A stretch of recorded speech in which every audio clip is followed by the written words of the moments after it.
Hey, what's going on, team? Welcome to Biceps and Mindset. Ça fait vraiment longtemps. Là, j'ai eu du mal à réallumer le micro parce que, mine de rien, je crois que ça fait 4 mois depuis qu'on a reposté le dernier épisode. Et en plus, je crois que c'était avec un intervenant. Donc, les podcasts, monologues, tout seul comme ça fait vraiment longtemps que j'en ai pas fait. Je sais que c'était un peu ma marque de fabrique au départ. Je l'ai fait pendant des années. C'était cool. Mais évidemment, avec les hauts et les bas de la vie, t'as pas vraiment une linéarité qui m'a permis de maintenir le podcast à son plein niveau, malheureusement. Et je vais t'expliquer un peu. Là, j'ai disparu de la société, entre guillemets. J'ai fait quelques moves, je suis parti à droite à gauche, j'ai testé d'autres choses. Parce que mine de rien, là, j'ai eu 35 ans. Et t'as plein de choses qui te viennent à l'esprit, des remises en question. Et l'âge, mine de rien, même si ce n'est qu'un numéro, tu as toujours ces codes extérieurs qui essayent de rentrer dans ta tête, de te dire « Oula, là, tu es plus proche des 40 que des 30, ta vie est instable, tu es célibataire, tu n'as pas acheté de maison, tu n'es pas marié, tu n'as pas d'enfant. » Tu vois, ce genre de truc qui, évidemment, on n'est pas dans la même génération que nos parents. Cependant, tu sens que c'est derrière la tête et parfois, ça peut te faire te sentir mal. D'autant plus que moi, ma priorité, c'était ma carrière d'entrepreneur. Encore une fois, tu vois, l'entrepreneuriat, c'est cool, vu de l'extérieur, ça t'amène un stress que quand tu es salarié, tu peux pas comprendre. Et je suis pas en train de me plaindre en disant ça, mais pour rien au monde est-ce que je reviendrai au salariat, simplement que ce n'est pas pour moi, et je suis intimement persuadé qu'il y a des bons et des mauvais des deux côtés, mais surtout, des gens faits pour l'un ou des gens faits pour l'autre. Et c'est très bien comme ça. Et moi, je sais que je suis incapable d'être employé et je suis même nul à chier quand je suis employé. Et ça m'a valu... Si tu as suivi le podcast depuis longtemps, tu connais l'histoire. Tu sais que j'ai failli me faire virer à maintes reprises parce que je voulais prendre en main les choses alors que ce n'était pas ma place. Mais on n'est pas là pour discuter de ça aujourd'hui. Je vais t'expliquer un petit peu ce qui s'est passé, ce que j'ai fait récemment, les remises en question que j'ai et potentiellement les perspectives d'avenir, tout en essayant de t'apporter quelque chose, évidemment. On fait toujours le tout en one shot, on n'a pas de notes, on n'a rien, ça vient comme ça vient. J'ai mis longtemps avant de réallumer ce micro et si tu vois la vidéo en background, c'est pas pareil. J'ai déménagé en plus de ça, je vais t'expliquer un petit peu et je vais être transparent. Tu vois, je vais être transparent parce qu'il y a trop de choses qu'on ne dit pas dans le milieu de l'entrepreneuriat où on te fait rêver. Beaucoup de bullshitters évidemment sur cette planète. Moi, je vais te dire la vérité. Je vais te dire qu'il m'est arrivé pas mal de couilles. J'aurais aimé m'en passer. C'est aussi de ma faute. Mais il faut en parler tout de même parce qu'il faut que vous vous rendiez compte de ce que c'est que vraiment le monde du business, l'entrepreneuriat, etc. Si vous voulez vous lancer, ça peut être une très bonne voie aussi. Je ne suis pas là pour soit vous dire de le faire, soit vous dire de ne pas le faire, mais je vais vous raconter mon expérience. Parce que si tu es là depuis longtemps, tu connais, tu sais, il y a eu l'ascension. Donc, je suis revenu de l'étranger, je me suis réinstallé en France, j'ai co-créé la marque de Protein Sync avec un pote. Il s'est passé tout ça, j'ai emménagé en Espagne, etc. Et là, on est aujourd'hui le 8 décembre, je suis en Espagne toujours. Simplement, j'ai déménagé parce que je gagne plus autant d'argent qu'avant. C'est ça la vraie raison, tu vois. Parce que je peux me cacher en disant non, mais j'avais pas l'utilité d'un truc gigantesque, etc. Alors peut-être que c'est vrai. Cependant, moi, je vais te dire la vérité aujourd'hui. Je vais te dire qu'il m'est arrivé des vraies couilles. Pas que tu te sentes seul si toi ça t'est arrivé ou quoi, mais pas que tu penses aussi au bullshit parce que sur les réseaux sociaux, mec, les gens te font croire des conneries. Tu penses que tout le monde est millionnaire alors que la plupart surchargent leur chiffre d'affaires, mais réellement ils sont pas si riches que ça. Même s'il y en a qui sont très riches et c'est très bien pour eux, tu vois. Moi, il m'est arrivé des couilles. C'est pas arrivé à tout le monde et je le souhaite à personne, mais il m'est arrivé des couilles. Et il y a aussi des trucs qu'on ne sait pas au sein de l'entrepreneuriat, c'est que tu as peut-être une boîte qui va marcher pour 10, tu vois, réellement. Surtout dans la conjoncture actuelle, qui fait que les gens sont plus sceptiques, surtout sur le marché francophone, moins enclins à dépenser leur argent, plus à se dire « Ok, je vais mettre de côté au cas où il se passe une couille, parce qu'on voit que le gouvernement, ça part un peu en couille. » Enfin, c'est pas ouf l'environnement en ce moment, on est d'accord. Mais là, il m'est arrivé un truc plutôt cool, c'est que j'avais pris la décision il y a déjà quelques mois de tester l'Asie pendant un mois. Et ce que je vais faire sur cet épisode aujourd'hui, c'est que si jamais tu le regardes en vidéo, je vais aussi ajouter des éléments visuels sur le clip. C'est que je vais te raconter mon voyage et ce que j'en ai ressorti derrière. et on va voyager ensemble et je pense que ça te donnera envie parce qu'il y a des trucs, c'était sympa. Mais avec des aspects visuels, ça peut être plus sympa. Si tu prends le tout à l'audio, c'est pas grave, tu auras l'habitude. Mais voilà.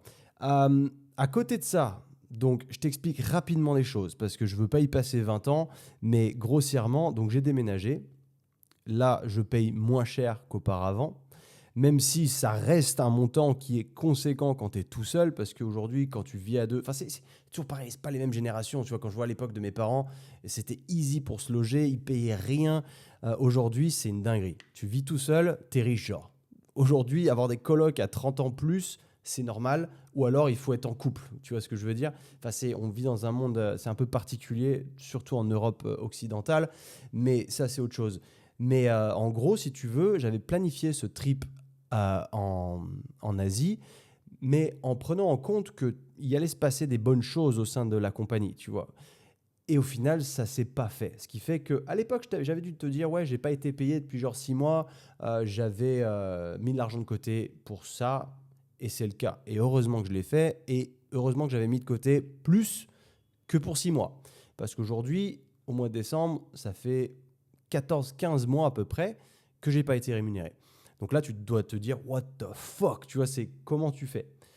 Alors, il existe plusieurs solutions quand tu as ça qui te tombe sur la gueule.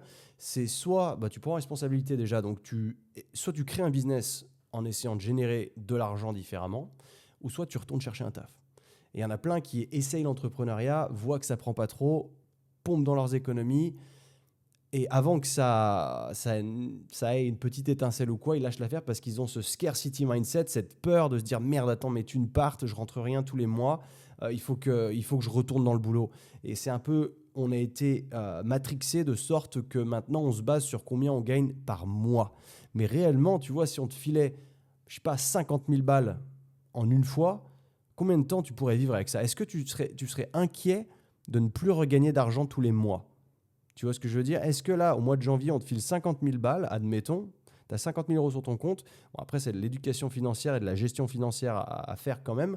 Parce que quand on te la donne tous les mois, c'est un peu, tiens, on te donne ce petit ticket parce qu'on sait que tu n'es pas très intelligent avec ton argent. Donc, on te donne tant tous les mois parce qu'on sait que bah, ton cerveau, il va te permettre de gérer ton argent sur 30 jours, mais pas plus. C'est évidemment une théorie, là. Je ne suis pas en train de dire que tu es bête, mais je suis en train de te dire que c'est pour ça que le système fonctionne comme ça aussi. C'est plus sympa, enfin plus simple pour les gens de te filer un ticket tous les mois comme ça plutôt que de te le filer une fois par an. Mais ce n'est pas la problématique là-dessus, c'est le mindset que tu as le jour où tu gagnes plus de salaire. Tu vois ce que je veux dire? Parce qu'en France, on a la chance d'avoir le chômage, tout ça. Donc, si jamais tu changes de taf ou quoi, tout va très bien. Derrière, le chômage, il prend le relais, tout baigne, tu continues à gagner de l'argent. Donc, en fait, tous les mois, même si c'est un peu moins, tu continues à avoir ce virement qui tombe tous les mois.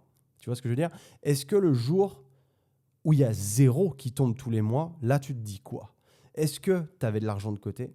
Est-ce que tu vis paycheck to paycheck? Genre, en gros, si tu n'as plus de salaire aujourd'hui pendant 2 mois, t'es comment? Est-ce qu'il faut retourner chez les parents ou est-ce que tu arrives à tenir? Tu vois, c'est toutes ces questions-là que je me suis posées. C'est pour ça que j'ai jamais été attiré par acheter un appartement ou autre parce que j'ai tendance à voyager beaucoup et je sais même pas où est-ce que je vivrais globalement et ça m'intéresse pas. Je suis intimement persuadé, encore une fois, que l'investissement immobilier, c'est plus que c'était avant.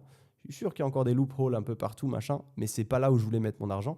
Je voulais trouver un moyen d'y avoir accès constamment, mais que cet argent puisse travailler. Ok, donc c'est comme ça que j'ai fonctionné jusqu'à présent. Et en fait, on est d'accord qu'il y a déjà eu une tangente là. Si tu me connais, tu sais comment on fonctionne, mais il y a eu une tangente. Et en fait, tout ça pour dire que la boîte devait repartir, je devais être rémunéré.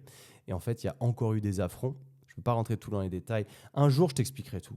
Un jour, parce qu'il y a des conflits légaux, il y a plein de saloperies, mec. Un jour, je serai capable de tout te dire, carte sur table, et tu comprendras tout.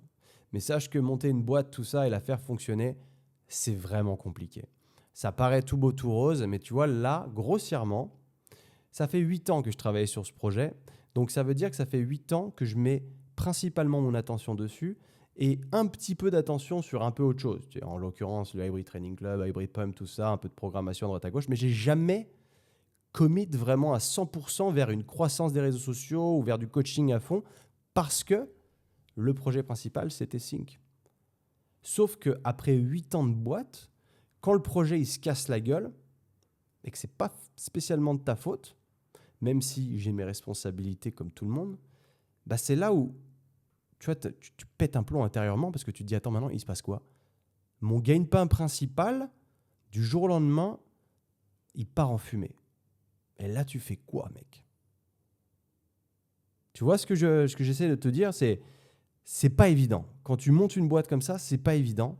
Et de ce fait, bah, j'ai un peu tout perdu.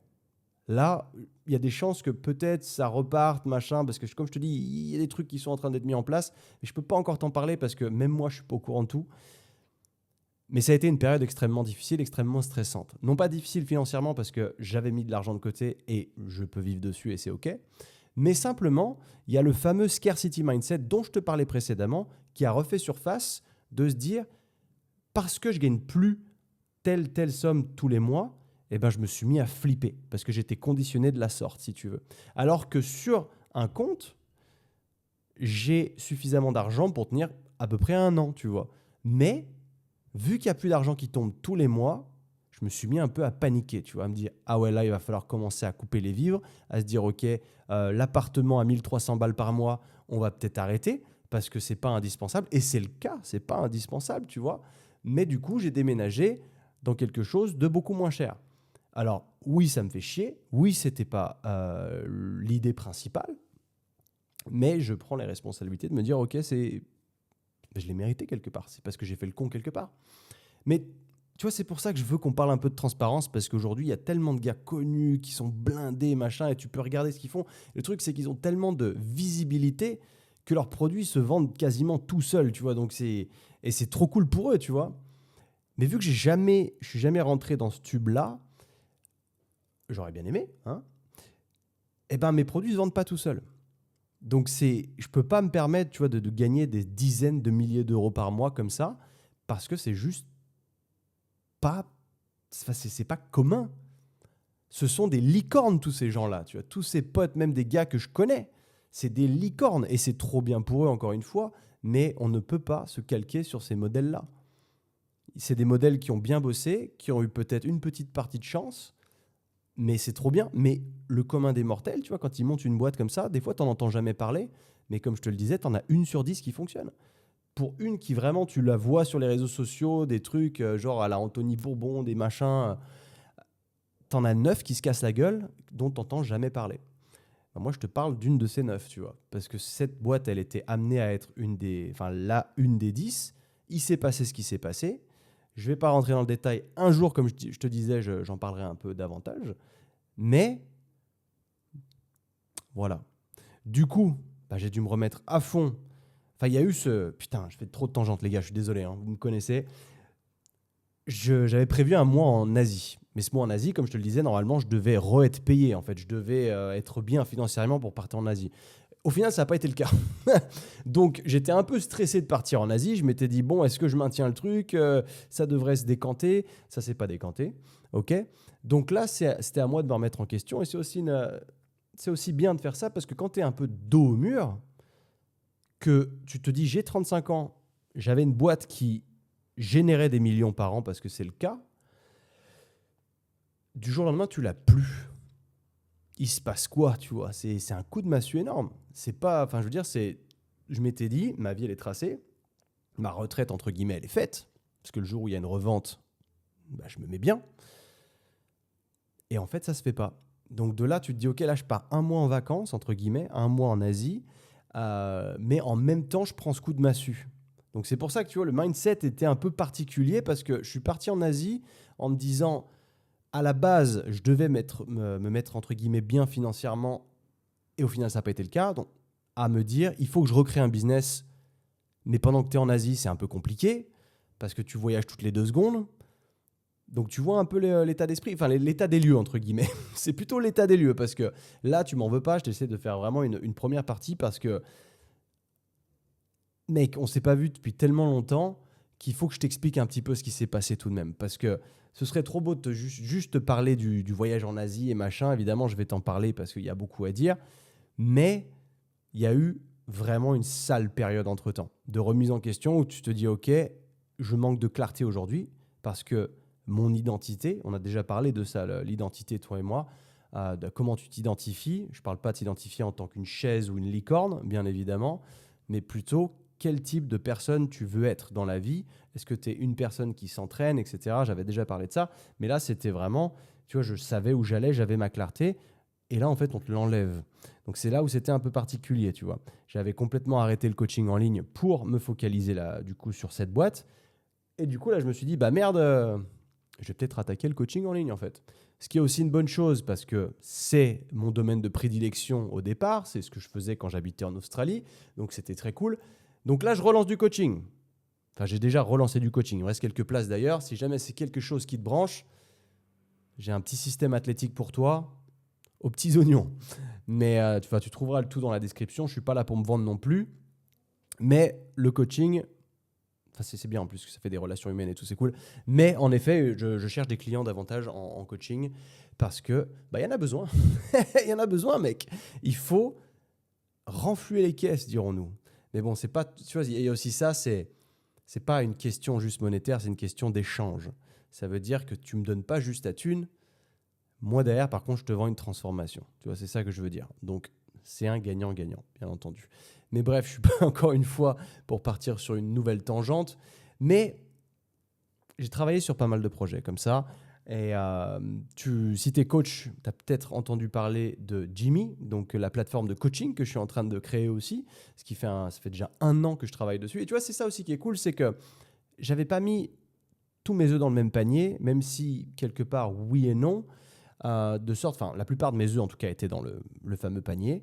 Mais derrière, vu que je suis très créatif, j'avais voulu me mettre sur autre chose, quelque chose qui me tenait plus à cœur, à savoir le coaching en ligne. Donc c'est pour ça que j'ai créé cette application, ce système de coaching pour les coachs. Donc ils leur permettront de coacher de manière plus facile et surtout plus moderne, parce qu'on est en cruel manque de communication. Quand tu fais du coaching en ligne, il faut pouvoir créer une ambiance, un environnement, une gamification, un truc cool.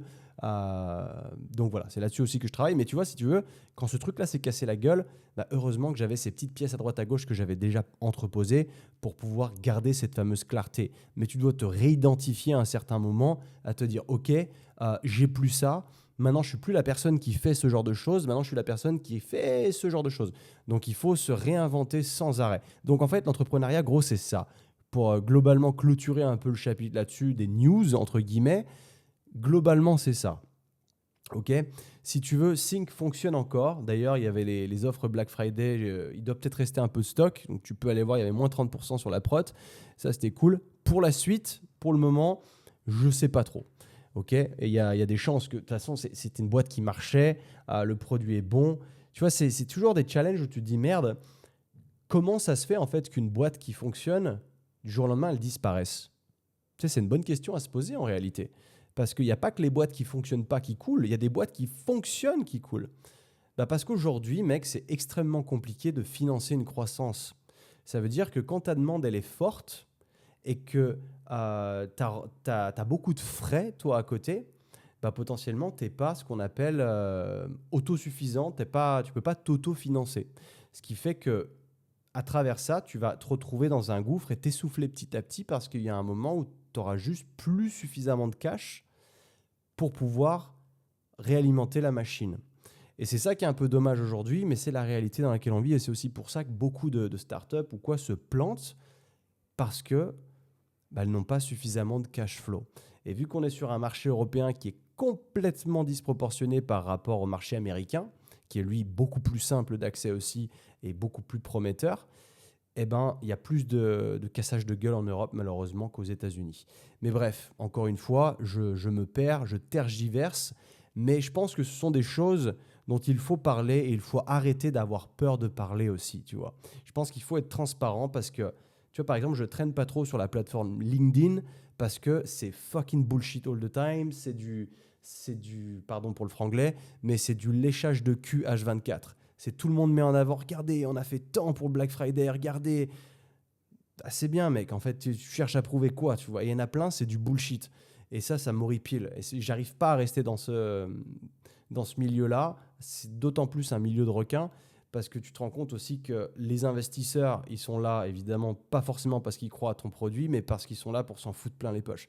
Et tu vois, on vit dans un monde qui est un peu particulier aujourd'hui.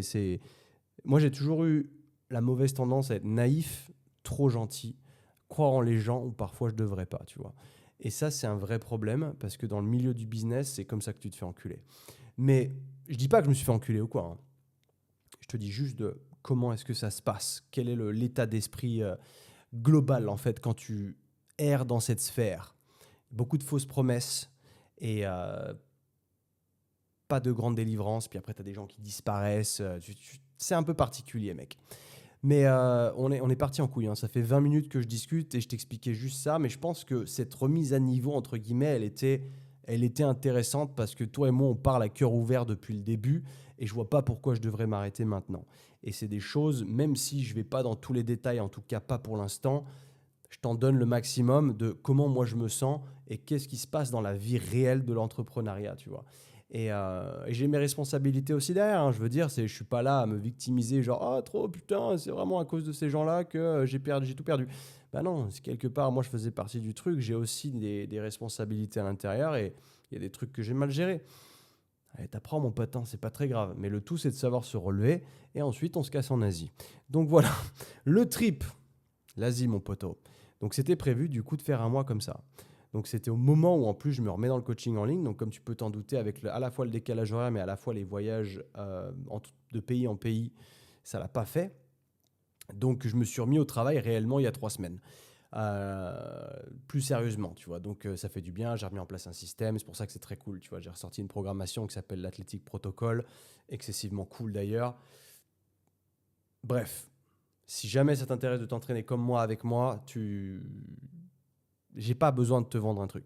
Tu devrais te dire, je cherche un coach, c'est ce coach-là que je veux. Si c'est pas le cas, c'est ok, tu restes là avec nous. L'Asie, tu es peut-être là pour ça. À la base, tu es peut-être là pour ça. Te dire, ok, il m'a dit qu'il était parti en Asie un mois, j'espère qu'il va en parler. Déjà, si tu as tenu 20 minutes et que on n'est même pas encore rentré sur le sujet de l'Asie, merci à toi, je suis désolé, mais pour moi, c'était nécessaire de faire cette mise au point auparavant. Ok, je vais essayer de ne pas m'éterniser là-dessus, mais l'Asie, il y a vraiment un potentiel de fou. Il y a des choses, tu vois, je m'y attendais pas trop. Et en fait, on a fait Madrid-Bangkok avec mon pote. Bangkok, je ne sais pas si tu as déjà fait cette ville, mon pote, mais il faut que tu la fasses. Je n'avais aucune attente de Bangkok, absolument zéro. La seule fois où j'ai vu Bangkok apparaître dans un film, c'est dans The Hangover, le Very Bad Trip.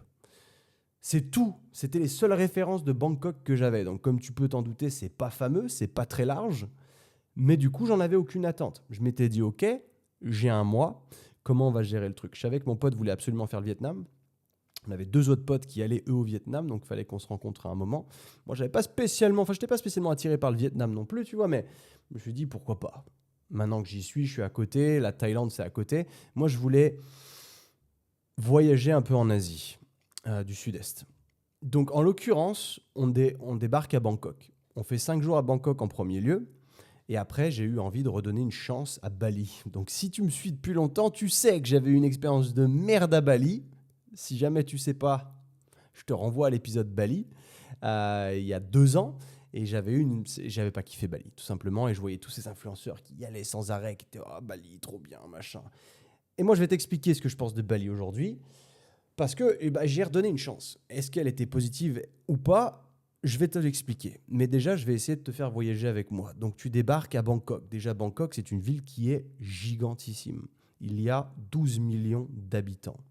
On parle de la Thaïlande. C'est une ville, comme je te le disais, j'en avais absolument aucune attente. Et au final, il s'avère que, bizarrement, en me baladant un peu, je commence à m'y plaire. Là, je fais putain, je ne m'attendais pas à ça. Et en fait, si tu veux, tu peux trouver du local, du vrai local, genre tu as peur d'avoir la chiasse, où tu vas manger pour 2-3 euros. Et en vrai, ça se passe plutôt bien au niveau de ton estomac, même si moi, les piments m'ont pas mis hyper bien. Mais déjà, ça commence pas trop mal parce que la bouffe, tu vois, elle est extrêmement bonne. Je sais pas ce que tu penses de la bouffe thaï, mais c'est bon, mec. C'est bon et c'est pas cher là-bas, quoi. Ça m'a un peu mis sur le cul, tu vois, au niveau des tarifs, parce que je m'attendais pas à que ce soit si peu cher, mais je m'attendais pas à qu'il y ait une qualité de service de la sorte là-bas, en fait. Parce que Bangkok, c'est une ville, on dirait, moi, ça m'a fait penser à un New York asiatique. C'est une ville gigantesque qui est très busy, mais elle est asiatique, entre guillemets. Donc déjà, l'Asie, c'est safe. C'est un truc de ouf comment tu te sens en sécurité en Asie. Je ne sais pas comment l'expliquer, tu as l'impression que tu es sur une autre planète, que c'est vraiment, la culture est tellement différente que tu te dis, mais en fait, ici, je ne suis pas du tout dans le même état d'esprit ou le même stress que j'avais quand j'étais en Europe occidentale. Et pour le coup, donc on fait 5 jours comme ça à Bangkok au début. C'est vraiment du screening, ça va très vite. Parce que c'est juste une petite escale avant de partir ailleurs. Parce que réellement, on a fait des coups où on restait pas plus d'une semaine au même endroit. Donc ça a fait énormément bouger. Mais tu vois, si tu te poses des questions sur où aller en Asie, Bangkok, c'est déjà un bon point d'atterrissage si tu te poses la question et que tu connais pas. Parce que cette ville, en réalité, il faut des mois pour l'explorer. Et je ne m'attendais pas à ça. En fait, on se pointe 5 jours. Je me suis dit, bon, je n'ai pas trop d'attente. Qu'est-ce que ça va donner? Et au final, c'est une ville où, comme je te disais, tu as le local du local, mais tu as aussi comment tu appelles ça, les buildings, les gratte-ciel, pardon, les skyscrapers, hyper modernes, avec des appartements de fou dedans, pas très grands. C'est plus petit pour le coup, mais c'est quand même un standing de fou. Les gyms sont cool, les gyms sont excessivement chers. Par contre, ça m'a fait un peu tilter. J'ai pas compris pourquoi. Ça coûtait genre pour un bon gym, faut compter une centaine d'euros par mois. Ça, pour le coup, j'ai pas compris parce que tout le reste est pas cher. Tout le reste. T'as des malls, des centres commerciaux de fou furieux, mon pote. Ça m'a fait penser à Dubaï à l'époque où j'y étais allé il y a 10 ans. J'étais choqué en fait. Et je me suis dit, putain, en fait, à Bangkok, t'as besoin d'un truc, tu le trouves. Tu peux absolument tout trouver. C'est une ville, on dit que c'est la ville du vice. En l'occurrence, je pense que ça devient la ville du vice que si toi, tu es plein de vices. Du coup, ça va révéler un peu la personne que tu es. Mais à l'intérieur de cette ville, peu importe comment que tu sois, si tu veux, je sais pas si ça se disait ça, tu peux trouver absolument ton bonheur.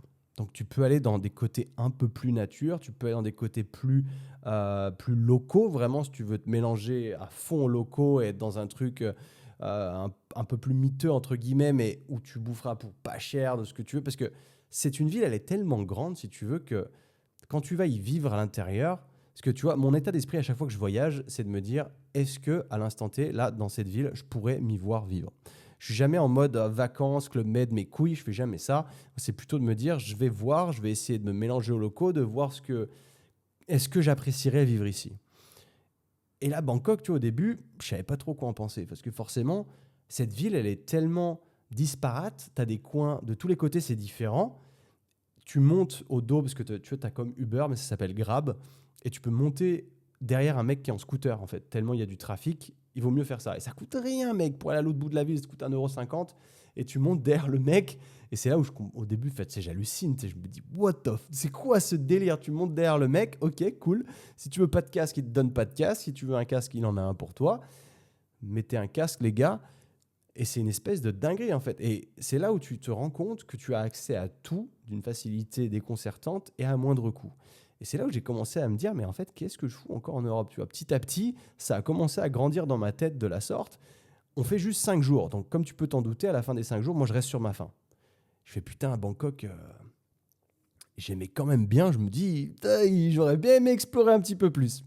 Et de là, c'est là où je vais à Bali. Si tu as vu mes stories Insta, j'ai pu revoir 2-3 potes, c'était cool. J'ai décidé d'y faire une semaine et je suis allé au fameux Canggu. Donc Canggu, si tu connais pas toi, c'est le coin le plus peuplé de Bali. C'est là où il y a tous les influenceurs, tous les gyms overpriced aussi. Les gyms à Bali, c'est aussi complètement déconnant les tarifs par rapport au reste. Et même la pollution des scooters, enfin, c'était assez ouf. Mais au moins, il faisait beau cette fois. Parce que quand j'étais allé il y a 2 ans, je m'étais tapé la pluie tous les jours. Donc c'était un peu barbant à force.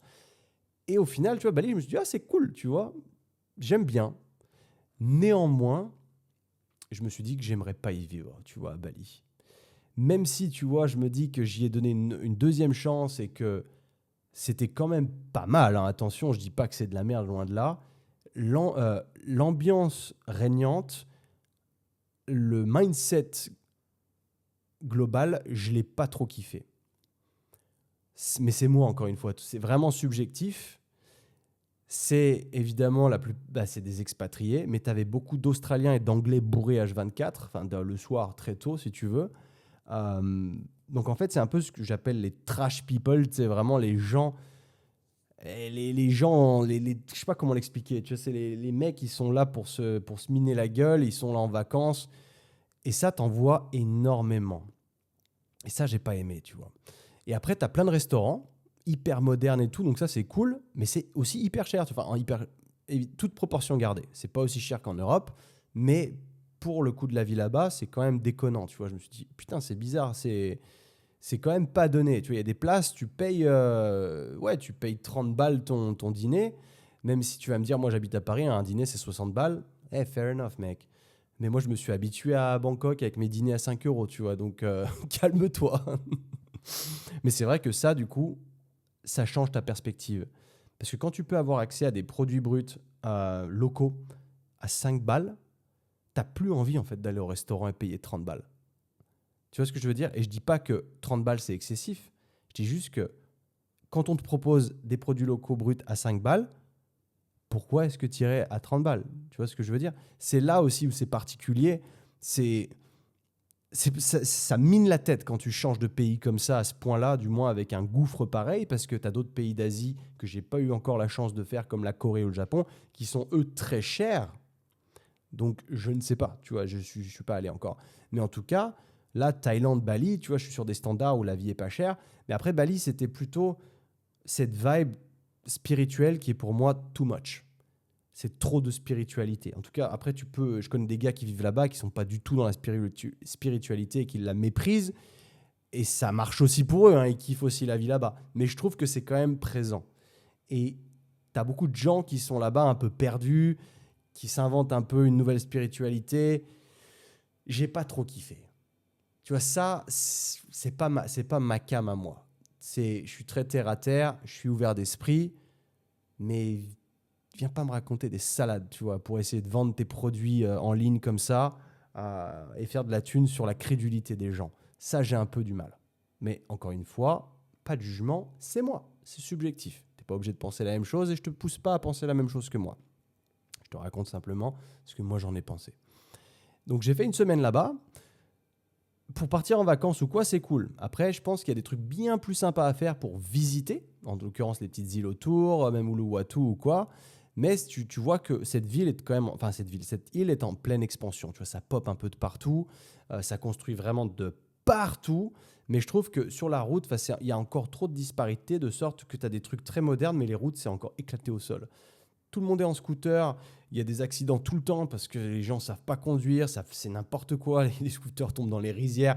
Enfin, c'est une sensation où tu te sens libre quand tu conduis ton scooter à Bali, ça je te l'accorde, c'était très cool, ça j'ai bien aimé. Tu as plein de coins pour prendre des protein shakes, des trucs, c'est un peu une bulle de santé, healthy, machin, ce que tu veux, et ça c'est cool. Mais perso, c'est pas pour moi. Voilà, je ne vais pas aller trop loin sur l'épisode Bali, parce qu'après, j'ai vu des plus gros changements. En l'occurrence, c'est à ce moment-là que je décide que je rejoins mes potes au Vietnam. Et là, mon pote, le Vietnam, pour le coup, j'avais zéro attente, encore une fois. Zéro attente. Je ne me suis jamais renseigné sur le Vietnam, mis à part sur la guerre du Vietnam. Mais c'est tout, en fait. Puis je sais que la France a colonisé c'était l'Indochine. Donc c'est tout ce que je savais, si tu veux, sur le Vietnam. Je suis pas allé chercher, je me suis jamais dit je vais aller en vacances au Vietnam. Mais vu que mes potes y étaient, et je me suis dit, tu sais quoi, on n'est pas très loin au final, autant y aller, autant se faire un kiff et y aller une dizaine de jours. Et en vrai, c'est pas si mal. J'y vivrai pas du tout, mais c'est encore autre chose. Là, je te raconte, si tu veux partir en vacances, ça peut valoir le coup. On n'a pas eu le meilleur des climats. Je suis parti au départ à Hanoï, à la capitale, donc c'est gigantesque. Mais tu vois, à peine je suis arrivé, que derrière, on a pris un bus de nuit, parce que je suis arrivé à 18h, on avait un bus à minuit pour partir dans les montagnes de Sapa. Et là, c'était c'était encore autre chose, tu vois. Un bus couchette comme ça, j'avais jamais vu de ma vie. Je fais, mais dans quel monde est-ce que je suis? C'est trop bizarre. Mais, tu sais, ça coûte rien. Ils sont dans leur délire, ils conduisent des bus énormes sur des petites routes de montagne. Alors, vaut mieux pas regarder où le mec conduit pendant que tu es dans le bus parce que tu fais une syncope, mais tu arrives toujours à bon port. C'est trop bizarre, mec. Donc on arrive là-bas, déjà il caille sa mère alors que juste avant j'étais à Bali en débardeur tous les jours et on se fait 3 jours dans les montagnes comme ça. Donc ça c'est pareil, c'est un truc, je te mets des petits clips visuels, tu vas voir il y avait beaucoup de brouillard, mais ça rajoutait quelque chose. J'ai bien aimé ça parce que même si j'avais froid, qu'il y avait un peu de pluie, de la brume ou quoi, ça rajoutait un aspect mélodramatique, tu vois, c'était glauque et je pouvais pas m'empêcher d'imaginer la guerre du Vietnam en fait. Parce que c'est des paysages à couper le souffle, mais c'est des montagnes. C'est hyper montagneux et c'est humide, donc tu as énormément de végétation. Et c'est là où je me suis dit, gros, mais les Américains, ils ont dû se faire défoncer. Ils n'avaient pas du tout l'avantage du terrain ici. Et partout où j'allais, je m'imaginais des trucs. Je me disais, waouh, mec, tu tombes là-dedans, quelle dinguerie! Enfin, de toute façon, c'était le plus gros échec militaire à ce jour, je crois, des Américains. Mais, waouh, quelle dinguerie! On fait 3 jours là-bas, c'est pas trop mal. L'argent, il sort pas très vite, tu vois, encore à ce niveau-là, parce que, mine de rien, même quand je te disais, malgré toutes mes aventures entrepreneuriales juste avant, je m'en sors pas trop mal parce que la vie est pas très chère là-bas. Donc ça, à la limite, ça se passe pas trop mal. On reprend un bus et là, on part faire le Hajan Loop. Donc Hajan Loop, c'est un tour de moto. Tu peux choisir le nombre de jours que tu veux faire dans des montagnes et ça, c'est exceptionnel. Par contre, on a pris 4 jours. Tu loues des motos sur place, c'est un peu de la merde, ok. Je vais pas. Enfin, en fait, tu loues des motos que tu n'auras jamais vues en Europe. On dirait des scooters mais c'est des motos. En fait, il y a des vitesses, mais pas... Ils appellent ça des motos semi-automatiques. Tu vois, une moto normale avec un embrayage, le frein à droite, le passage de vitesse sous le pied gauche, machin, ça s'appelle des motos manuelles. Et là, tu as ce qu'on appelle semi-automatique. Et en fait, tu n'as pas d'embrayage à la main gauche. Il n'y a pas d'embrayage, en fait. Il y a juste des leviers up and down à ton pied gauche. Mais c'est trop bizarre, mec. C'est trop bizarre. C'est des 110 cm3. C'est de la merde, ça. Aucune patate, ça vibre de tous les côtés. C'est de la merde, ça a point d'allure. Mais bon, ça fait le taf. C'est des Honda, dis-toi. Tu vois, donc c'est relativement fiable. Et on part là-dessus. Et là, je vais te mettre des clips parce qu'en vrai, c'est quand même à couper le souffle. Et c'était pas mal, tu vois. Parce que tu suis un guide. Tu es des petits groupes de 10 personnes. Là-dessus, il y a pas mal d'organismes qui organisent ce genre de trip. Nous, on s'est un peu fait tourister, c'est qu'on a pris celui le plus gros, en fait. Donc, en fait, tu te retrouves dans une usine à gaz où tu fais ton briefing, il y a 100 personnes autour de toi. Tu pars sur la route, tu as un groupe de 10, donc tu peux choisir soit de conduire ta propre moto, soit d'être derrière un chauffeur. Il y a quelques mecs, enfin la plupart des gens font ça d'ailleurs, il y a très peu de gens qui prennent leur propre moto. Je ne sais pas pourquoi. Bon, après, il y a beaucoup de gens qui ne savent pas conduire des motos, mais il y a aussi le fait que quand tu es derrière un chauffeur, bah, tu peux kiffer le paysage, filmer, faire des photos, etc. Moi, ça, je m'en foutais un peu. Je préférais conduire une moto sur des routes de montagne un peu perdues comme ça dans la pampa. Et c'était très cool. On n'a pas eu le meilleur des climats, on s'est pris la pluie, etc. Encore une fois, tu vois, si tu as vu mon feed Instagram, il y avait des photos assez époustouflantes avec beaucoup de brouillard. Ça valait le coup d'œil. Tu vois, et tu remontes, tu es au nord en fait du Vietnam. Le Vietnam, c'est vraiment une longue pente. Et quand tu es tout en haut, bah, tu es à la frontière chinoise. Et il y a un petit tip qu'il faut que je te donne aussi d'ailleurs, quand tu veux partir comme ça, voyager en Asie, prends un abonnement chez Free. Free, ils ont tout compris, mais ils ont cassé le game. Ils ont cassé le game. Tu payes 20 balles par mois. Et quand tu es à l'étranger comme ça, tu as 35 gigas offerts. Dans certains pays, mais en fait, il y a énormément de pays concernés. J'arrive en Thaïlande, donc j'avais 35 gigas free. Donc, pas besoin de prendre un abonnement en Thaïlande. J'arrive à Bali, 35 gigas free. Pas besoin, encore une fois, de prendre une carte SIM ou quoi. J'arrive au Vietnam, mec. Je me suis dit, en fait, j'aurais besoin de prendre une carte SIM. Eh ben non, pareil. Et quand on était au nord du Vietnam, dis-toi que je recevais des SMS parce que j'étais géolocalisé en Chine, parce qu'on était vraiment à la frontière. Il y avait genre une rivière entre les deux montagnes. Et ça me disait, bienvenue en Chine, vous avez 35 gigas. J'étais choqué, tu vois. Je me suis dit, putain, mais Free, je sais pas comment ils se démerdent, mais ils ont cassé le game. Tous mes potes avec qui j'étais, c'est des Belges. Ils n'avaient pas Free. Ils devaient tous se faire chier avec des eSIM et compagnie, tu vois. Peut-être que parfois, ils avaient des réseaux meilleurs que les miens, mais moi, j'ai jamais eu à rien changer. Donc ça, s'il y a bien un truc à faire, mec, prends-toi une carte eSIM Free, tu l'actives, tu la désactives quand on a besoin ou quoi, mais c'est 20 balles par mois, et putain, moi, ça m'a choqué. Ça m'a choqué. Donc ça, c'était exceptionnel. Donc de là, on se fait 4 jours de moto, mec. C'est bien parce que t'es déconnecté de la réalité. T'as pas ton Mac avec toi, t'as ton téléphone, mais je veux dire, tu t'en sers pas de la même manière.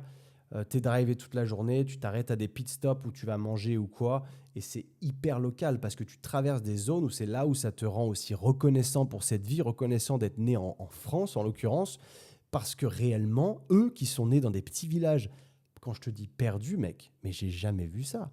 C'est perdu au milieu de rien. Il y a que dalle autour, zéro, Z. Et les mecs vivent là toute leur vie. C'est époustouflant. Ils travaillent au champ, mec. Le matin, on partait tôt en moto, on voyait des gamins, mec, des gamins avec des sacs remplis de feuilles gigantesques. Je sais pas si c'était des feuilles de riz ou quoi, mais c'était.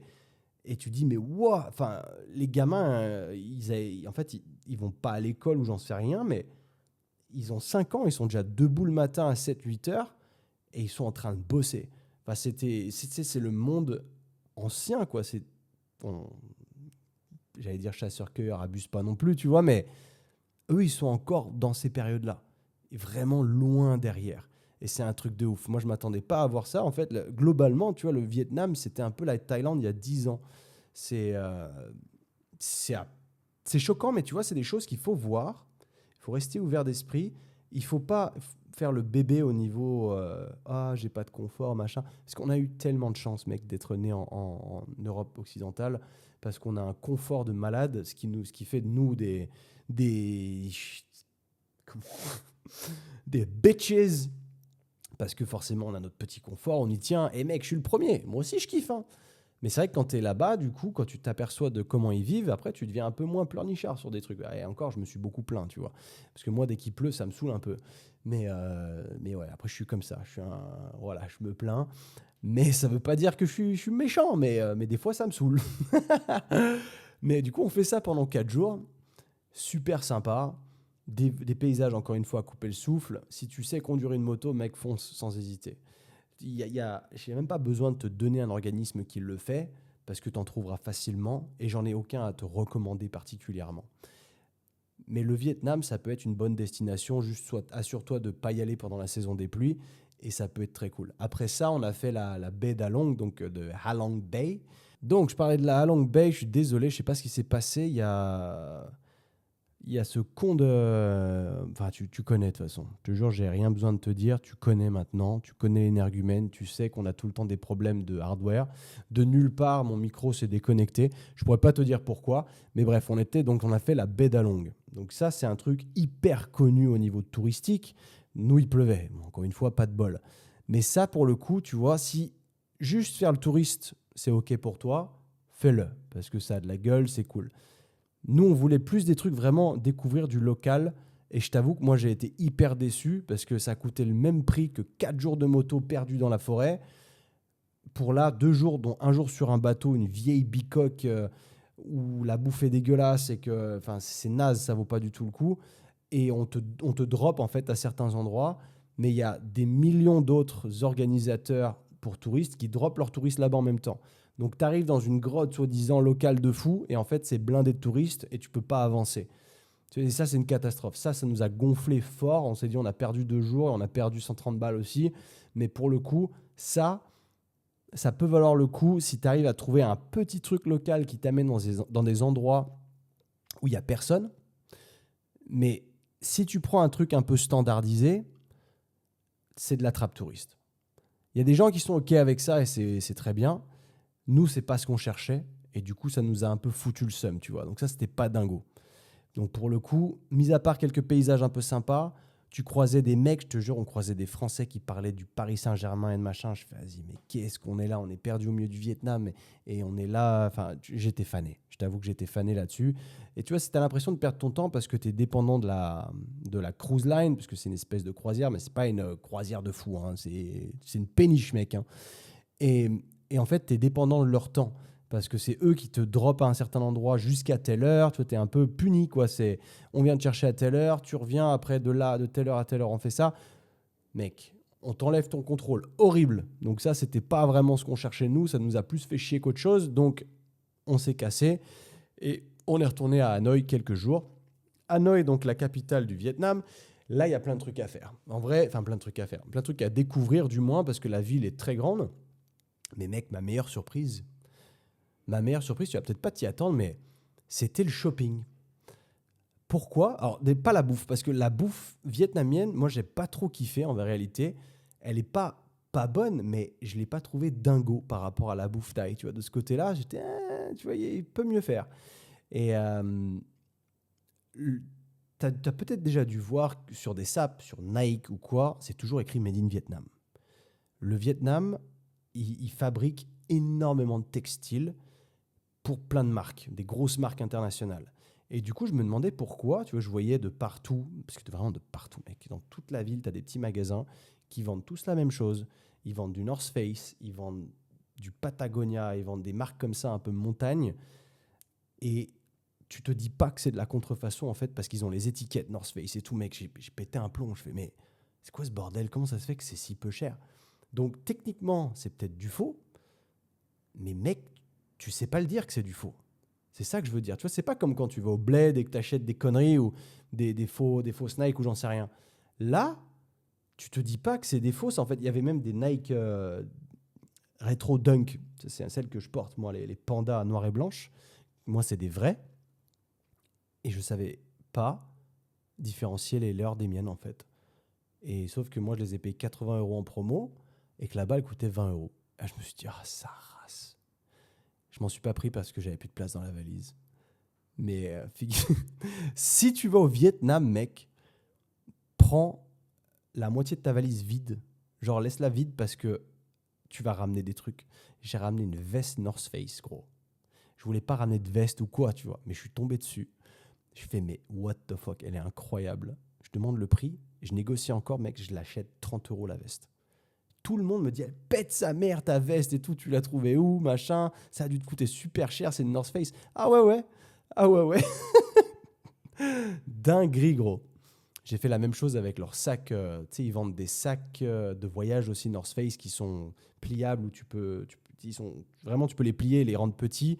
Il y en a de quelques couleurs différentes. Ils sont aussi déperlants, waterproof, je sais pas trop, mais c'est des gros sacs. Et ça se vend chez North Face 160 €. Je suis allé voir, mec. Et là-bas, j'en ai acheté un et je l'ai payé 15 €. Alors, je te dis pas que c'est. Alors, enfin, moi, je sais. Tu dois pouvoir dire la différence si tu en as l'un à côté de l'autre, tu vois. J'ai pas eu. Moi, j'ai eu le mien et j'ai eu celui du shop, mais j'avais pas les deux en même temps. Mais quand je suis allé dans le shop et que j'ai vu, j'ai fait ouais, ok, il y a peut-être une différence, mais c'est pas de ouf. Incroyable, mec. Et je me suis pas dit que c'était. Enfin, en gros. Tout ça pour dire que tu peux avoir du North Face méga pas cher là-bas. Je dis ça, je dis rien. Hein. Je pêche passer du faux, du vrai, gros, mais il y a un truc à faire dans ce pays au niveau du textile. Donc après ça, nous, on a décidé de se barrer avec mon pote Ludo. On est parti à Chiang Mai, donc au nord de la Thaïlande. Ça, j'avais aussi jamais fait et j'en avais aussi aucune attente. Je savais pas ce que ça allait donner. Pour te donner un ordre d'idée avant de te parler de Chiang Mai, rapidement, la première vibe qui m'est arrivée quand je suis arrivé à Chiang Mai, c'est comme Bali. C'est Bali, mais sans la plage, parce que c'est pas situé en bord de mer, mais ça ressemble beaucoup à la vibe Bali, Canggu, etc. Tu vois, c'est un peu le même délire, moins peuplé. Tu as quelques endroits aussi qui font très moderne. On trouvait des super pubs, des super bars à ambiance avec des groupes qui jouaient. C'était exceptionnel avec des food markets de fous furieux, mais où tu mangeais pour 4 €. Enfin, c'était vraiment une dinguerie. Pour le coup de Chiang Mai, tu vois, si tu n'as pas fait, c'est vraiment un truc à faire. J'ai beaucoup aimé parce qu'en plus de fois, ça reste la Thaïlande et la Thaïlande, j'ai préféré. Tu vois, au global, c'était ce que j'ai vraiment préféré. De là, Chiang Mai, on a fait quelques jours, 5 jours. On a pris des scooters et on a drivé jusqu'à Pai, donc une autre ville dont j'avais jamais entendu parler. C'est mon pote qui me disait, vas-y, il faut qu'on le fasse et tout. On se pointe là-bas. Élément de comparaison, c'est comme Ubud. Si tu connais Bali, tu connais Ubud. Donc, en gros, Chiang Mai, c'est un peu Canggu, en moins peuplé. Et Pai, c'est comme Ubud. Ubud, c'est la ville méga spirituelle, machin, chill, yoga. Et ben, c'était pareil. Pai, c'était ce délire-là. Donc, c'est pas du tout ma cam, mais c'était cool pour 2-3 jours, tu vois. Tu passes tes 2-3 jours et tu redrives, tu te casses à Chiang Mai, mais on avait 3 heures de conduite en scooter. Et là, le road trip est vraiment cool. Pour le coup, il y a un truc hyper sympa. Enfin, la route, si tu aimes faire de la moto, c'est magnifique. Et je viens de me rendre compte que je m'étais noté une anecdote que j'ai oublié de te dire, mec, j'avais jamais vu ça de ma vie. En allant au Vietnam, donc de Bali au Vietnam, je prends, putain, attends, comment ça s'appelle? Quelque chose, Vietjet Air. Donc ça doit être une compagnie low cost ou quoi vietnamienne. Et mec, ils me font une dingue, j'avais jamais vu ça. Donc tu vois que l'avion, il est qu'à moitié plein. Ok. Donc je suis assis, à côté de moi, il y a 2 femmes, tu vois, qui prennent un peu de place. Tu vois, je fais, oh putain. Et je regarde en face, les allées complètes sont vides. Tu sais, vraiment, il n'y a pas genre une place de libre ou 2, c'est les 3 places sont libres. Et en fait, ils sont stratégiques, ces bâtards. Tu sais comment ils font? Mec, je te jure, moi, ça m'a scotché. J'avais jamais vu ça de ma vie. Comment ils font leur truc? Je vais te mettre la vidéo en même temps. Tu vois la tablette?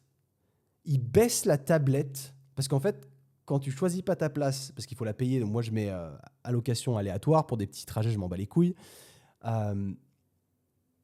Ils se débrouillent pour surcharger un côté de l'avion et l'autre côté en face avoir les 3 places de libre. Et la tablette de la première place, ils la descendent et ils mettent la ceinture autour de la tablette. Et je capte pas, tu vois, au début, je fais, mais ils font quoi? Elle a quoi cette tablette? Enfin, elle a quoi cette allée? Donc, du coup, je commence à me lever, je dis, ouais, je peux changer de place. Ils me disent, ouais, enfin, tu sais, ils parlent un anglais très approximatif. Et je dis, bah, je vais me mettre là. Elle me dit, ah non, tu peux pas. Je dis, comment ça, je peux pas? Elle me dit, bah, faut payer. Et quoi? Je dis, mais attends, c'est libre. Ah non, mais faut payer. Et en fait, ils sont malins de fou en faisant ça. C'est qu'ils en allocation, ça se dit allocation? Enfin, ils t'allouent la place gratuitement. Ils te stackent tous les uns contre les autres parce qu'ils se disent, il y en a forcément 1 ou 2 qui vont péter une pile et qui vont vouloir aller sur les places gratuites, enfin, les places libres. Ils vont penser que c'est gratuit, ils vont se lever, ils vont y aller. Et ben, moi, je suis tombé en plein dedans, mon pote. Et j'étais pas le seul. Hein. J'étais pas le seul. Du coup, je dis, vas-y, c'est combien? Et en fait, ils me disent, c'est $4. Genre, c'était rien du tout. En plus, $4 américains. Parce que il y a eu l'antécédent avec les Américains au Vietnam, mais ils acceptent le dollar américain au Vietnam. Alors, je ne sais pas pourquoi. Je ne sais pas si c'est une blague par rapport contre les US ou pas, parce qu'ils n'aiment pas les Ricains. Ils sont bien fiers de leur communisme, figure-toi, parce que des drapeaux vietnamiens et des drapeaux communistes, il y en a partout au Vietnam. Mais quand je te dis partout, j'ai jamais vu ça. Tu vois, alors, nous, quand en France, tu mets un drapeau, t'es raciste, bah eux, mon pote, quand tous les magasins, toutes les maisons, ils ont un drapeau viet et un drapeau communiste, ah ouais, tu vois, tu sais où t'es. Je veux dire, si t'es perdu, tu sais tout de suite où t'es. Mais du coup, eux, ouais, ils acceptaient les dollars américains. Et je dis, bah, je vais payer par carte. Tu sais, moi, je venais de Bali, j'avais pas de monnaie. Déjà, à Bali, c'est cool parce que tu peux tout payer par carte. Ça, j'ai apprécié parce qu'auparavant, l'Asie, c'était vraiment, tu devais tout le temps avoir du cash. Et ça me gonfle. Et à Bali, donc, pas besoin de cash. En Thaïlande, un peu plus quand même. Ça, je suis pas méga fan. Au Vietnam, il faut absolument avoir du cash. Par contre, ça, c'est indispensable. C'est, comme je disais, c'est quelques années en arrière. Donc, il y a peu de places qui prennent la carte ou alors ils te surchargent. Et là, dans l'avion, mec, ils te font payer la place de l'avion en cash. Soit en dong vietnamien, soit en dollars américains. Je dis, mais gros, moi, j'arrive de Bali. Il me reste des Thai bahts, des bahts thaïlandais. Je dis, j'ai pas de dong vietnamien parce que je vais aller les retirer à l'aéroport et j'ai encore moins de dollars américains. Mec, ils sont allés se concerter. Est-ce qu'on accepte les Thai bahts, machin? Putain. Ah, j'étais choqué pour ma petite place. Et du coup, j'ai réussi à payer $4 ma petite place où ils m'ont enlevé la tablette pour que je puisse m'asseoir. Ah, c'était à mourir de rire, gros, j'y croyais pas. C'était quand même un long trajet parce que c'était 4 ou 5 heures, mine de rien, depuis Bali pour aller au nord du Vietnam. Mais mec, je me suis dit, soit c'est des génies, soit c'est vraiment des escrocs. Parce qu'ils t'allouent les places de merde exprès, c'est vraiment collés les uns contre les autres. Et après, faut regarder, magnifique, des allées pleines. Et après, c'est aux enchères, quoi, limite. C'est au plus offrant. Mais voilà, donc ça c'était la petite anecdote du Vietnam parce que c'était quand même très fun et ça me fait plaisir de me replonger dans ce trip avec toi parce que mine de rien, ça fait déjà 1 mois presque que je suis rentré et vu que tu sais, j'ai un peu une nouvelle vie là, j'habite plus au même endroit, il a fallu que je me recalque un peu sur mes habitudes et que je focalise bien entendu sur le business en premier avant de te raconter tout ça parce que le podcast évidemment ne me rapporte rien, c'est juste du fun et de la connexion entre toi et moi parce que c'est cool le format long et je trouve que c'est plus sympa pour apprendre à connaître quelqu'un que tu suis potentiellement sur les réseaux sociaux quand tu l'as sur du format long qu'à travers des réels de 30 secondes. Tu vois le délire? Donc, une fois qu'on a fait ça, on est retourné à Chiang Mai, je te disais, et on est reparti à Bangkok pour les 3 derniers jours avant de repartir vers Madrid. Donc, on avait fait notre trip aller-retour Madrid, Bangkok. Donc, il fallait qu'on fasse une espèce de boucle et qu'on revienne à notre point de départ. Donc là, il me restait que 3 jours à Bangkok. Et c'est là où je me suis dit, OK, je vais poncer les expats, voir ce que je peux faire ici, parce que cette ville, elle me plaît bien, mine de rien, parce que c'est l'Asie, mais c'est enfin l'Asie du Sud-Est, en tout cas, au plus moderne possible. C'est ça que moi, j'aime ça, en vrai. Et quand je veux vivre dans un appartement, je veux qu'il soit moderne. Moi, j'aime ça. Tu vois, c'est pour ça que je vis dans un loft. Ce look moderne, j'adore ça. Les apparts à l'ancienne, tu vois, par exemple, en Espagne, ils n'ont pas de goût en termes d'architecture d'intérieur. Les appartements sont mal faits. C'est moche à l'intérieur, de base, hein, pas là où je vis. Mais mec, je me suis dit, moi, je veux pas ça. Et Bangkok, je trouvais que c'était dingo. Il y avait vraiment ça s'appelle des amenities. Comment t'appelles ça? Bah, genre des appartes, des endroits comme ça qui sont beaux de fou. Tu trouves plein de trucs. Tu as des gyms de malades et tu trouves des magasins aussi que tu trouverais pas ailleurs. Tu as des trucs de protein shake comme Boost. Boost, c'est très présent en Australie. Je sais pas d'où ça vient. Mais mec, quand j'ai vu Boost en Thaïlande, je fais putain, trop bien, mec, ici, c'est énorme parce que l'Espagne, je kiffe, hein, mais il manque trop de trucs en vrai. Hein. Même si j'étais à Madrid pour l'Aerox et je te referai un épisode pour l'Aerox justement, bah, déjà tout est ultra cher par rapport à ça. Mais trouver des protein shakes ou quoi, je trouve qu'en Espagne, c'est pas hyper commun. Tu peux trouver des iPro, des trucs, des protein shakes dans les frigos, mais t'as pas un juice bar. Genre un juice bar qui fait du protein shake, il y en a très peu. Et en Thaïlande, bah, je tombe sur Boost, ils font ça. J'étais comme un ouf, mec. J'étais comme un ouf. Et puis le shake protéiné, machin, il coûte 4 euros. Ici, c'est 7-8 balles. Donc c'est la moitié, quoi. Et encore, c'est cher parce que c'est Boost. C'est pas un petit boui-boui. Mais du coup, je me suis posé la question et introspecté en me projetant, en me disant, putain, Bangkok, il y a peut-être un truc à faire. Hein. Et là, je commence à regarder les saisons des pluies, les saisons sèches, comment ça fonctionne. Et je me suis aperçu que la saison sèche, c'était de novembre à avril, qui sont les mois les plus froids en hiver, en Europe, pardon. Et même en Espagne, tu vois, il fait pas un froid de canard, mais il fait pas chaud de fou. Tu vois, je me suis dit, est-ce qu'on se ferait pas une dinguerie comme ça, où on se ferait 6 mois par an à Valencia et 6 mois par an à Bangkok? Je suis toujours en train, j'ai pas pris de décision, hein, donc là, si je te dis ça, c'est juste de l'hypothèse, mais si j'ai trouvé le truc tentant. Et c'est aussi pour ça que je reste célibataire et tout ça, parce que, mine de rien, j'ai envie de pouvoir faire ça. Parce que si tu trouves quelqu'un, c'est compliqué d'avoir exactement le même lifestyle. Ou alors cette personne ferait un peu ce que je fais, quoi. Ce qui serait idéal, évidemment, mais c'est quand même vraiment tout en bout de l'entonnoir, quoi. C'est très compliqué à trouver au niveau filtre. Mais du coup, toi, t'en penses quoi de ça? Est-ce que tu as déjà fait ces pays-là? Est-ce que tu as déjà évalué potentiellement Bangkok? Parce que moi, je trouve que c'est ce qu'on appelle un hidden gem, ou genre un truc, une ville qui est encore sous-cotée. Dans le sens où, quand tu peux travailler en remote, en ligne, c'est vraiment un bon spot. Parce que figure-toi que je regardais les vols du coup, parce que je me suis dit, ah putain, les longs vols, c'est un peu chiant quand même, les escales, les machins. Aujourd'hui, il y a des directs Madrid-Bangkok. Mais j'ai fait, what? Ok, en 11h30. Moi, 11h30, ça me dérange pas, parce que dans l'avion, je dors. Mais en un seul vol, je me suis dit, mec, il y a carrément un truc à faire. Parce qu'après, Madrid-Valencia, c'est 2 heures de train. Donc ça va, c'est bidon, tu vois. Mais du coup, j'en suis resté à cette hypothèse-là. À la fin de mon trip, Je me suis dit, maintenant, on va faire quelques recherches. Je t'en dirai plus, évidemment, mais je pense que tu me reverras dans pas très longtemps, potentiellement là-bas. Voilà. Tant que je peux entretenir, évidemment, gagner ma vie de la sorte, parce qu'en fait, vivre à Bangkok, c'est moins cher que de vivre à Valencia. Et pourtant, vivre à Valencia, c'est moins cher que de vivre en France. Enfin, pas partout, mais dans les grandes villes en tout cas. Mais là, l'Espagne commence vraiment, les prix commencent à exploser et je trouve que ça ne suit plus la qualité de service derrière.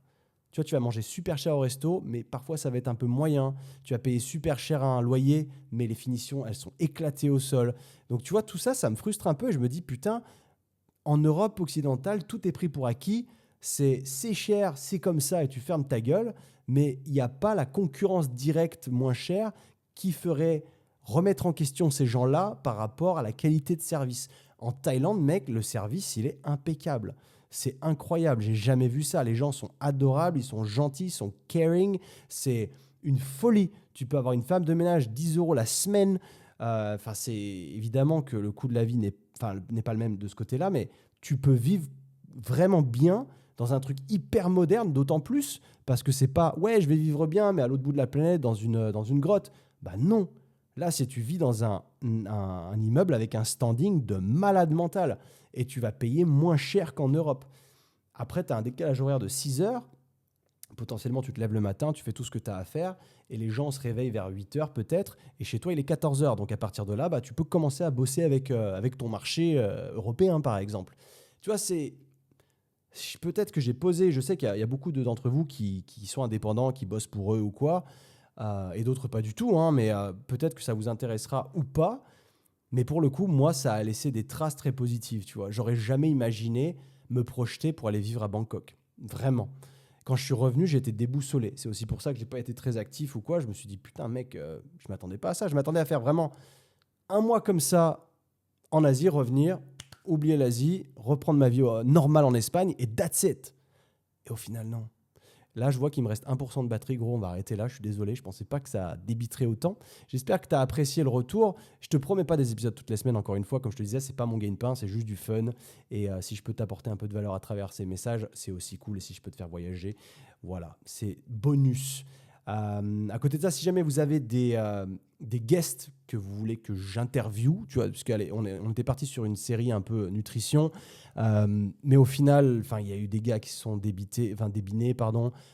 J'arrivais pas à garder une cadence, c'était chiant, et je me suis dit bon, écoute, on verra. Je le ferai un peu avec le flow. Le tout, moi, c'est de t'apporter de la valeur, bien entendu. Je suis plus actif sur Instagram en ce moment, beaucoup plus. Je poste énormément là récemment. Forcément, j'essaie de remonter un business aussi derrière mes compétences de coach en développement athlétique. Donc, il y a un truc à faire là. Si jamais tu stagnes ou tu débutes un peu dans l'entraînement, bah, je peux prendre soin de toi et t'amener là où tu le souhaites et te faire de toi une très belle success story en termes de transformation. Encore une fois, je vais m'arrêter là parce que là, je vois la batterie qui commence à clignoter.